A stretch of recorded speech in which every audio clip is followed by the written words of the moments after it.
What's up, mijos? Tonight we're gonna be talking about the third and final part of my 31 Days of Horror Challenge.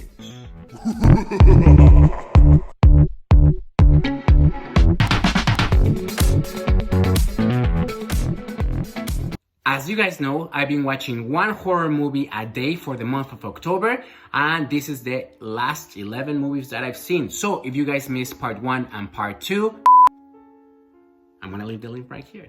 So for day 21, I saw Blackbox, and as you guys might recall, I talked about this movie on my last video because it was the fourth movie out of the Blumhouse horror series or anthology that Amazon Prime had. Blackbox, it's about a guy who was in a car crash and it's trying to recover his memories. He goes to this doctor that has a good and new method for him to be able to slowly regain his consciousness. But yeah, there's something very odd about the things that he remembers. He's not sure what's real and what's not, and all his memories seem a bit shady. So the movie itself, it's pretty well done. I think out of all the Blumhouse movies, this one was my favorite. It had a more interesting premise, a little bit of a twist, and then the little girl in the movie, she was very good. I like her acting a lot. So you guys can check Blackbox on Amazon Prime. For day 22, I went to Shudder and I saw this Indonesian film called Impetigo. This movie, it's about a girl that goes back to her hometown to find out more about her adoption. Turns out her hometown is cursed, and the curse affects newborns. So these babies are born without any skin, and she needs to solve the mystery before the mystery comes back and kills her. For day 23, I saw a remake. I was very excited about this remake because The Witches, it's one of my favorite horror movies for kids. I used to remember always renting it out when I used to go to Blockbuster with my mom. But yeah, so The Witches remake with Anne Hathaway and Guillermo del Toro, who's behind it. It is pretty faithful to the original version and to the actual book that I haven't read, but I read about it. So it's a pretty close adaptation, but the remake itself, I think it falls a little bit short. Anne Hathaway seems to be having a lot of fun on her role.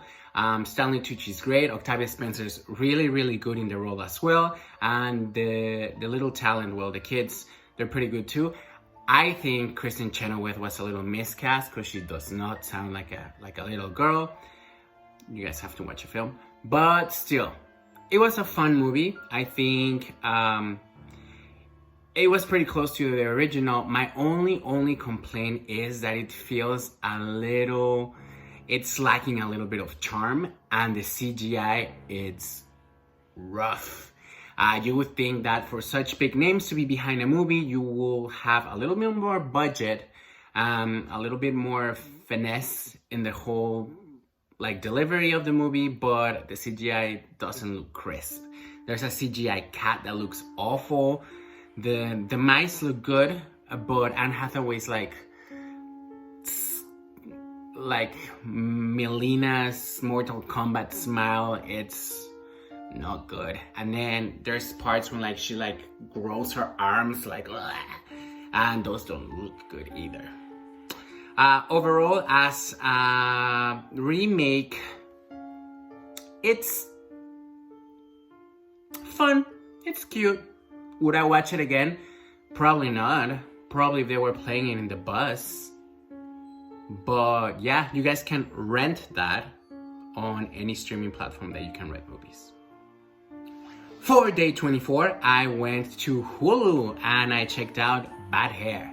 Now, the premise of this movie, I was very into it because there's a Japanese movie about hair extensions that I love. So this had a pretty similar premise to it. So I was very excited. I didn't know that the whole movie was going to be set on the 80s, so that's double points for me because I love everything that has to do with the 80s. And it has Kelly Rowland on it, Vanessa Williams, yes please. So this movie, it's about a girl who tries to make it in this like MTV music channel, but she's not super polished. So her boss tells her to get some hair extensions, and she goes and she gets them, and the hair extensions are cursed. So she starts getting like bloodthirsty, people start dying. It is fun. It's fun. The effects are a little bit sci-fi original movie, but the whole movie is really fun. Like you need to watch this movie as it is. Like it's 80s horror cheesiness. The clothes are great. The hair is great. The music's great. Everything's great about it. Like I said, just the actual CGI, it's a little wonky. But the movie, I thought it was a lot of fun, and I really enjoyed it. So you guys can catch Bad Hair on Hulu. For day 25, I saw Antebellum. You guys can rent that. It stars Janelle Monáe and Jenna Malone, who you guys can remember from The Neon Demon and Saved. This movie starts in the Civil War, kind of, as slaves and their masters. It's a little crude. The scenes are a little bit hard to watch for my taste. I mean, I do love gore and horror and violence, but when it comes to like men beating women and stuff like that, I do not like that. And then it splits into like the future. So in the future, Janelle Monáe's character, it is an author, and she goes to this convention where she like, it's gonna talk about diversity and race and sexual identity and all that, and then she gets kidnapped, and then some stuff happens. Like, I cannot speak about this movie without giving too much away, but it had a big twist, and when I was watching it, I wasn't aware that the twist was happening. I thought it was just like I was and the character was hallucinating. So I'm like, until the end, well, everything gets like explained, and I'm like, what the fuck like that. But I know the movie got a lot of backlash from the horror community. It is not horror per se. I would think more of it like a thriller. But it wasn't, I liked it. I enjoyed it. I did enjoy the twist. I thought it was a little, like, what? Like, but it's a good movie. You guys can watch that, and you guys can rent it. For day 26, I saw a Spanish movie called Lasagna Tres. This movie starts a family of 6 that moves to Madrid into a new apartment, and this apartment seems to be haunted. The daughter of the family starts investigating the history of the apartment to find out what's going on and why is it haunted. The movie itself, it has really cool scenes. It has really creepy moments as well, so I really enjoyed it. All thanks to Javier Botet. If you guys do not know who that is, he's Mama from Mama. You guys might recognize him as like that bloody ghost from Crimson Peak. He's always doing body horror because he's like really tall and has like really long limbs. So yeah, he's part of this movie. Like I said, the movie has really cool parts. It's creepy. The story, it's interesting. It's good. I liked it. Yeah, I liked it. The acting's really good. The setting of the story, it's really great as well. And it's very entertaining. You guys can watch Lasagna Tres on Shudder. For day 27, I saw You Die on Amazon Prime. This movie, it's a French horror movie, which it's about an app that you download. You're able to see ghosts through your camera, and then you have 24 hours to share the app or you're gonna get killed. So this movie kind of reminded me of It Follows and The Ring, kind of like a mix of both. Not quite though, but like you get the idea. The acting was fine. The scares were alright. It was a fun watch. The idea of apps that get you killed, I mean, It's been done quite a bit already, but yeah, it was a fun watch. You guys can watch it on Amazon. So for the 28th, I checked out another remake. Is it a remake? So for this day, I saw The Craft Legacy. So actually, it is not a remake. It's a sequel of the original Craft movie. This movie, I liked it a lot. I thought the development of the main character was pretty well done because you do not get any backstory on the other three witches, which I thought it was pretty poor.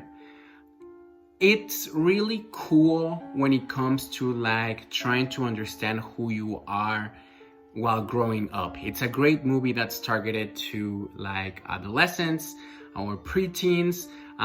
It's like a new take on the craft for them. It's not as obscure as the first one. Definitely not. This one's a little more light. It kind of feels like a CW like show, but the ending, I had a big problem with it because it just flies by. The big bad one comes out of the blue without any explanation. So I felt a little bit rushed. At the end, it has a little nice nod to the original. I won't spoil it, but I do feel that there's gonna be more movies done because like I said, it felt very incomplete, but I did enjoy it a lot. So you guys can rent The Craft Legacy on any streaming platform. So for day 29, I saw Candy Corn. This movie, I actually saw it on Showtime On Demand from my cable provider. I didn't know what to watch, so I was just like, maybe I'll stream something. So this movie, it's about a guy that works at like a carnival, and then there's some town bullies that go and bully him, killing him accidentally. I mean, they beat the shit out of him, but like they kill him. And then of course, the owner of the carnival takes a heart to it, and then he basically like revives him, and now he is this kind of like zombie looking ghost killer that's out for revenge. The story is fine. Like I said, nothing original. The acting's a little... The actual look of Candy Corn, it looks pretty cool. The movie, it's nothing great. It looks like it's kind of like a sci-fi original movie. And every time I say sci-fi original movie, I'm talking about like those sci-fi movies that they used to premiere every Saturday. I remember during the month of October that there were original movies, and they were so cheesy and so bad that they were actually very entertaining, at least to me. So yeah, that's what I mean when I say like sci-fi original. Candy Corn, it's fine. I mean, you guys don't need to watch it if you don't want to. There's better stuff. Sorry. For day 30th, I saw a movie that I've seen a long time ago, and my friend recently rewatched, and I saw that he was watching it, and I was like, hey, I should watch that too, because I haven't seen it in a while. So I went to Shudder, and I saw Noroi, The Curse. Sorry, I have an accent. Whatever. Anyways, so Noroi the Curse, it's about a filmmaker that's a documentary filmmaker that's investigating like the disappearance of a family. The disappearance of a family then turns into this disappearance of a girl, and then the disappearance of a girl turns out like evolves into some sort of satanic ritual gone bad. The whole movie, it's a documentary. Well, it's filmed documentary style. There's like segments of like TV shows and like variety shows, and then with a found footage film. This Japanese horror movie, it's really fun, but I'm gonna be completely honest with you guys. If you guys are not comfortable with slow burners, you guys are gonna get pretty desperate because it's pretty long. It's almost 2 hours, and the first hour-ish, it's just random footage. Not random, but nothing really upsetting or like horrifying happens. So yeah, you need to hang almost till the end of the movie to find what's going on. But it has some great scenes. I personally think it's one of the best horror movies that I've seen. It's just really well made and it's really fun. I think it's really fun. So yeah, if you guys are up for a challenge, you guys can check Noroi the Course on Shudder. And for day 31st, for Halloween, I saw a bunch of horror movies, but the new one that I saw was called Nobody Sleeps in the Woods Tonight. So this movie, it's on Netflix. It's about a group of campers that go out in the woods without cell phones, because it's like a cell phone technology rehab camp, and they encounter a pair of mutated killer twins.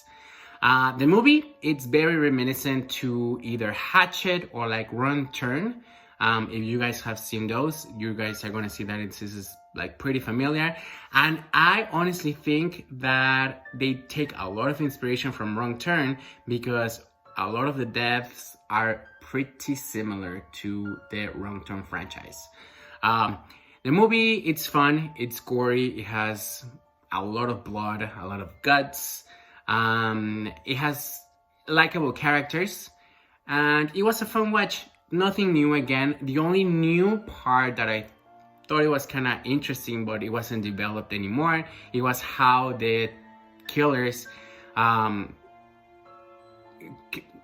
into killers. I thought that aspect was kind of cool, but it was like never explored again, which I thought it was a shame. It is fun, it is entertaining, it's bloody. If you guys don't have anything to watch, you guys can watch it on Netflix.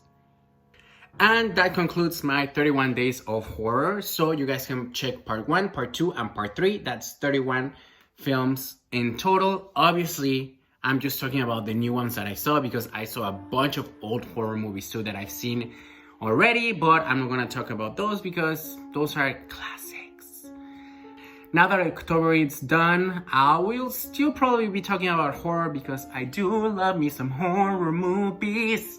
So yeah, you guys can check upcoming horror movies that I'm gonna be reviewing here on my YouTube channel, and also I'm gonna see what you should, because I do love K-pop. So yeah, I'll see you guys in the next video. Bye.